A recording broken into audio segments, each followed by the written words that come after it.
So I want to show you how you can change your theme and branding inside of Salesforce. You'll notice that I have my own logo here instead of the traditional Salesforce cloud.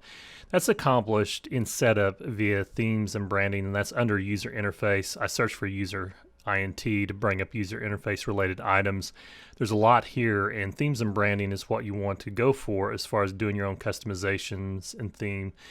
So I've got my own MWM theme here, and I want to show you, and it's a theme type of custom. These are other themes available from Salesforce, but let me go ahead and click edit here to show you some of the details. I've given the name, a description, and here is the actual brand image. It has a recommended size of 600 by 120 pixels, and it has to be smaller than 5 megabytes.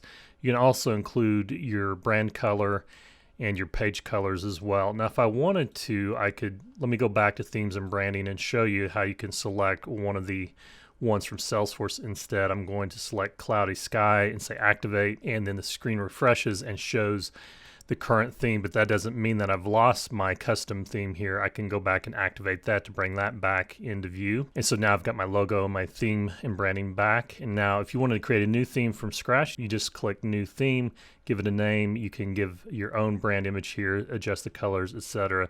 And then you would want to save and activate that to see it in action. So that would be themes and branding inside of Salesforce. If you found this Salesforce video helpful, please do like and subscribe. Also, please leave a comment down below for what you'd like to learn in Salesforce, and I just might make that my next video. Until then, I'll see you in the cloud.